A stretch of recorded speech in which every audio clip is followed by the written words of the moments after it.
All right, y'all. Welcome back to Two Marines React. Again, I'm Theo from Combat Arms channel, and with me is Ryan from Dit Commando. Hey, okay, so today we're checking out a pretty cool video. I'm pretty excited about this one, actually. So this is the most hardcore American sniper, and it's called the White Feather. So if you guys don't know, his actual name is Carlos Hathcock, but he wore a white feather in his hat. I'm sure the video will explain it, so we can get right into it, but it should be a pretty good one. Yeah, looking forward to this one, mate. All right, let's do it. In a field of bamboo and tall grass, the wind picks up and sways the long grasses for a few moments. In those precious moments, an American sniper, dressed head to toe in a camouflage ghillie suit, inches forward a few centimeters. When the wind dies, he stops dead in his tracks and will not move forward again until there's a fresh breeze. If no wind comes, though, he resolves himself to continue toward his target, a mile and a half away, by crawling at the incredible rate of 12 inches an hour. Patience, His moves man. are so slow and methodical that even the local wildlife fails to spot him, and deer feed directly in front of and around him. A deadly viper slithers past and over the American soldier, completely oblivious to the sniper's presence. 4 days later, his agonizingly slow crawl will be complete, and his high— That is insane. Holy cow. This is so what, he said a mile and a half he's doing this crawl for? Yeah, like 4 days worth of crawling. I mean, I don't know how it works in the US military, but in the Royal Marines, the sniper course, everyone thinks of it as just shooting, but it's a very small part of it in the grand scheme of things. These snipers in the military, especially in the Royal Marines, normally they have to be exceptional soldiers. They have to be at their A game on top of all of the basic stuff and more. You know, it's advanced soldiering at its finest. I'm not sure how it works in the United States. Yeah, it's pretty similar. Like, so we would call this stalking for our US snipers. Same. And I think it's probably one of the hardest things in US sniper school, but yeah, you need some solid discipline. High-value target, a North Vietnamese general, will be dead. A single round through his chest. Compliments of the White Feather, Carlos Hathcock, the legendary Vietnam War sniper. Nice. Carlos Hathcock grew up learning how to shoot and dreamed of being a U.S. Marine his entire life. Hearing of the heroic tales of valor performed by hopefully American didn't Marines hold his weapon in like places that. such as Okinawa, Midway, and Guadalcanal. At just 17 years old, he joined the U.S. Marines, and in 1965, 6 years later, he won the Wimbledon Cup Shooting Championship, designating as one of the top marksmen in the United States. Nice. In 1965, President Johnson ordered ground troops to Vietnam and signaled the start of the American ground war against the North Vietnamese and their Viet Cong allies. A year later, Hathcock was deployed to Vietnam, where he would serve as a military policeman, but upon arriving, he immediately volunteered for combat duty. Given his incredible marksmanship, he was transferred to the 1st Marine Sniper Platoon, at the time stationed at Hill 55 south of Da Nang. So near the front lines, Hathcock would very quickly put his elite shooting skills to use, and he even went so far as to wear a white feather on his bush hat, so as to dare the North Vietnamese to spot him, a move. Yeah, so again, I read his book, and it's really badass. It seems like they're sort of saying a lot of stuff that you'd hear in his book. But yeah, his white feather thing was so legendary that after the fact, they named a rifle after him. It's sort of like an M14 variant. Yeah, they named it the White Feather. It's a bit of a strange, like, he was an MP first then. Normally you hear, like, of people, maybe he's going sniper and then becoming an MP. I actually served with a lad who was a sniper in reconnaissance in the Marines. It's one of the hardest jobs you can physically do and pass. Like, no one passes that course. And then he did some time at that, promoted, and then actually took a step back in soldiering and became an MP, you know? So it's normally the other way around, isn't it, you know? Yeah, you'll see a lot of guys that'll get. I mean, like for me, I got out of the infantry because it gets kind of old. I wasn't doing stuff like this, but yeah, I understand it. That would earn him his lifelong nickname. Hathcock was soon dispatching enemy snipers, and his preferred time to hunt was sunrise and sundown. As he'd go on to explain later, first light and last light are the best times. In the morning, they're going out after a good night's rest, smoking, laughing. When they come back in the evenings, they're tired, lollygagging, and not paying attention to detail. Hathcock would take advantage of the drop in the enemy's guard during these crucial hours to great effect. scoring 93 confirmed kills and over 300 unconfirmed kills. His skills soon made him a unit trainer, and he started training other snipers on how to move silently through the thick jungle, marksmanship skills, and the all-important art of camouflage. His skills would soon be put to the ultimate test when a top-secret mission came down the pipe, and Hathcock volunteered for it, remarking that he knew nothing about the details, except that it was extremely dangerous and extremely important.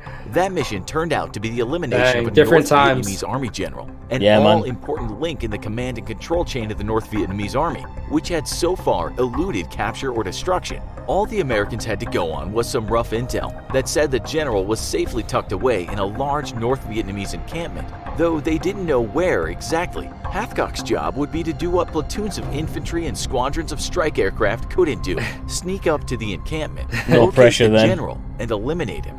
For days, he hiked through the thick bush in the direction of the encampment, avoiding North Vietnamese patrols the entire way. This would be a solo mission. He turned down a spotter, fearing that any additional soldiers accompanying him would only increase the odds of discovery. Hang on a minute. So this guy's not only in hostile territory where other people have failed, like squads of geezers going through the jungle. The jungle is one hell of an environment anyway, you know. Just to survive in this place is horrendously hard. Now he's gone in by himself to do a mission that, like 6 squads of people couldn't do. That tells you the mentality of this individual. He's obviously got balls of steel. I've worked with, you know, loads of tough men who are capable of fine things, but you don't meet many of these in the military, do you? You know, these type of people really stand out.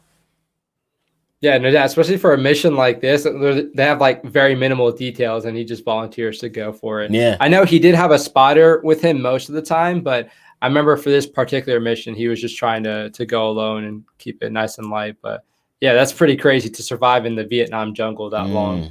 Down inside, the mission felt like a suicide mission, and Hathcock did not want to endanger fellow Marines if he could help it. At last, Hathcock arrived to the target area, and here he had to make a choice. Thick woods surrounded the camp on 3 sides, and would be the most obvious approach for a sniper, as it gave the best cover and concealment. However, that was exactly why Hathcock opted not to make his approach from the thick woods. It would be the most expected avenue of attack, and if he made his shot, it would be directly where enemy forces would head, trying to flush him out. Instead, Hathcock opted to approach the camp from a different direction, an area of grassland that offered some cover in the form of bamboo shoots and tall grasses, but in many places offered little to no cover as the grass thinned. To a casual observer, the 4th approach was completely suicidal, but Hathcock was confident in his abilities to remain undetected. Smart dude. He would need to move in to at least 700 yards to make his shot, and that would mean that he needed to cross over 1,500 yards of open ground to get into a good shooting position. To do this, Hathcock stashed most of his equipment and loaded himself only with several canteens of water, his rifle, and a few rounds of ammunition. Then he began to low crawl to his objective, using a technique he called worming, which saw him move forward at the painfully slow rate of just inches every hour. Just so he can't be seen. So impossibly slow that they would be all but imperceptible to the enemy. Hathcock covered his... So I'm not sure if they're going to go into it. I think they're just talking about this particular mission. But I think at the time he already had like the longest confirmed kill, because he basically mounted. He took like a sniper scope and put it on a 50 caliber machine gun, and then like he sniped a dude off of a bicycle. That is like outrageous. One of the most badass things you could hear. Yeah, but this is probably the most famous mission that he did. Insane. Yeah. His full body in a ghillie suit, which would seem to be nothing more than another mound of grass, and it would take someone with a photographic memory to notice the incredibly gradual change in the landscape as he crawled forward. For 4 days and 3 nights, Carlos went without food or sleep, inching ever closer. Even animals were unaware of his presence, with wild boar and deer grazing just inches away. At one point, a deadly viper slithered next to him and over him. A single bite enough to kill him in seconds. Hathcock simply and then make it look like let that. the viper pass on. A then purple one. Continued on his own way. As he neared the camp, Hathcock began penetrating the outer defenses. Patrols of enemy soldiers walked by just a few feet away from him, completely unaware of the sniper's presence, and at one point a soldier nearly tripped over him. Finally, he crawled between 2 heavy machine gun positions and changed his crawling technique, so that now he was crawling on his side so as to leave an even smaller trail behind him. Then, Finally, Nice. on the 4th day, the general stepped out into his front porch and yawned. A second later, Hathcock's bullet had pierced his heart. The camp erupted in alarms, and all the soldiers rushed to the thickly wooded tree lines, ringing the camp, searching for Hathcock for 3 days. Meanwhile, Hathcock simply crawled back home the way he had completely clear of any enemy activity. Hathcock's right, so he's caused, like, he's blew this geezer like away with his sniper rifle, and he now has to crawl out over 3 days. But he's still in enemy territory. Yeah. I mean, you've got to be crazy to even think about that. His adrenaline after that shot must have been spiking like crazy. So Yeah. I'm surprised he has the energy to crawl back, because he's probably like starving after all of that. Yeah, I mean, that's like it's 7 days in total, like with zero food and stuff, just for one shot. That's dedication on another level, man.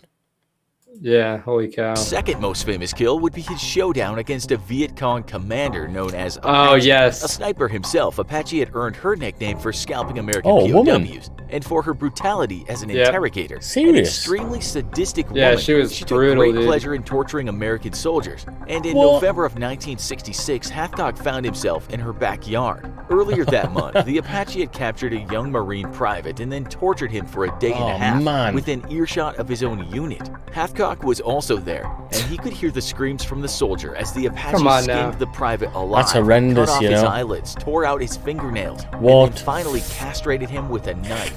The soldier was then released to crawl back to his unit. But though if they were in earshot of that, I find it so hard to believe that the Marines wouldn't just go in there and just wreck shop. Just on come on now. Yeah. I mean, if it's an earshot and they can hear their comrades, I dare say even against orders, you'd get guys going, I'm doing something about this, So maybe his infographics probably wrong on that one. Yeah, I don't know. It's a little dramatic, but she's going to get hers, so at least that's nice. Hathcock attempted to save him, the young private ended up dying in the bush. Hathcock swore right then and there that he would kill Apache. He and his spotter hit the thick bush and began moving to locate Apache and her unit of elite snipers. The game was a deadly one. Not only was Apache a very skilled sharpshooter, but so were all the men under her command. Yet it would be Apache who would make the fatal mistake when one day her unit popped out of the thick jungle and onto a trail for just a moment. Apache squatted so she could pee, though her soldiers urged her to get back up and keep moving. At that very moment, Hathcock's bullet dropped her from 700 yards away. Whoa. And as she lay dying, he put a second round through her just for good measure. By this time, Hathcock's reputation had grown to a legendary status, and the North Vietnamese had taken note. American snipers were very hated by the Vietnamese due to their deadly efficiency, and bounties ranging from $8 to $2,000 were placed on the heads of American snipers. Yet Hathcock broke all records with an incredible bounty of $30,000 to whoever could kill him. Many Vietnamese snipers tried to collect, a lot of money back and Hathcock killed them all. One Vietnamese sniper with a legendary reputation of his own was eventually sent to dispatch Hathcock, a soldier by the name of the Cobra. The Cobra had killed.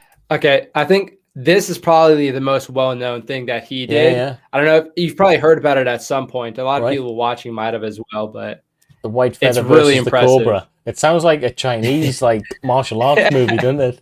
I know, like some old 80s movie. Yeah.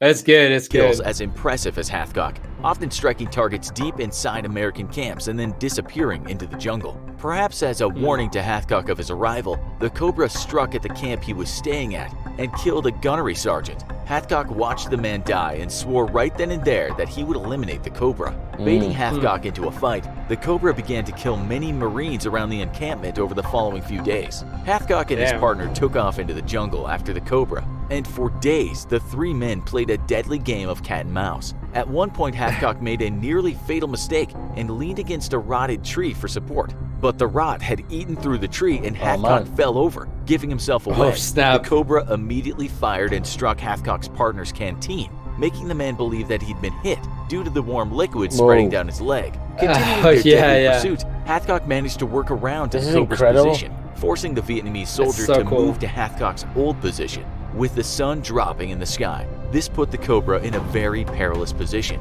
And sure enough, as Hathcock scanned the jungle in front of him, he saw the telltale glint of sunlight off a rifle scope. Without hesitating, Hathcock squeezed the trigger. The Cobra was dead. As Hathcock and his partner made their way to the corpse, they were shocked to discover that Hathcock's bullet had actually traveled cleanly through the rifle scope and into the Cobra's eye. Yeah, I've heard so of this. accurate a shot that the bullet didn't even graze the sides of the scope. Didn't this what was that TV program that they test myths and Mythbusters? You've seen Mythbusters, right? Oh yeah. I'm sure I've seen a program, an episode where they were testing whether this was actually possible or not.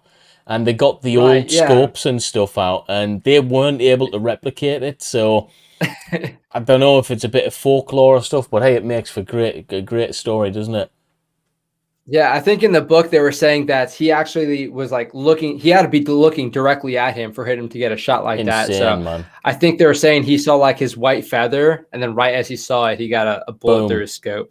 That's crazy. Only possible, though, if the Cobra had been aiming directly at Hathcock at the same time that Hathcock was aiming at him, meaning that Hathcock had cheated death by fractions of a second. Oh my goodness. Being just a hair faster on the trigger than the Cobra. In 1969, Hathcock's time in Vietnam would come to an end when a vehicle he was riding in struck a landmine.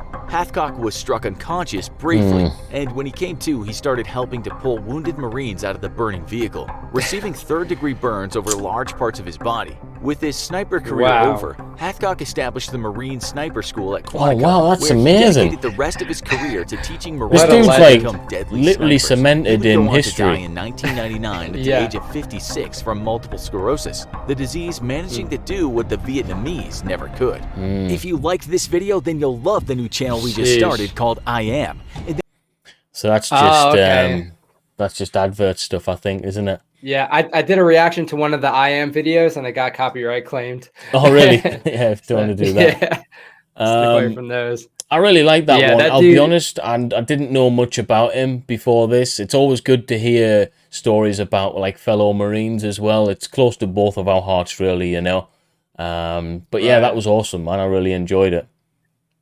Yeah, I can't say I don't know many like famous Royal Marines, but I think with the U.S. Marine Corps, what they do a really good job of is whenever you're in boot camp, you'll actually like yell off people's names, like historic Marines. So like Carlos Hathcock, like the first female Marine, it gets embedded in your brain because you're just yelling their names out constantly. So it's giving it's cementing them in history as well, isn't it? And it's letting you guys know who the famous forefathers were, really. And I do like that. Yeah. We do we do a lot of military history within training, mainly off our Victoria Cross winners. That's the big one for us.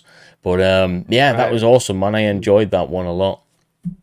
Yeah, if you guys like this video, if you have any other recommendations for any other famous like snipers or any famous Marines or soldiers, you can definitely drop that down in the comment section. I know this one is definitely close to me just because, again, I read the autobiography and whatnot when I was a kid. But yeah, really, really cool story. Yeah, I might have to read that book myself. But guys, if you did enjoy the video, you know what to do. Please like, share, and subscribe to both of our channels. The links are in the description for both of our channels, guys.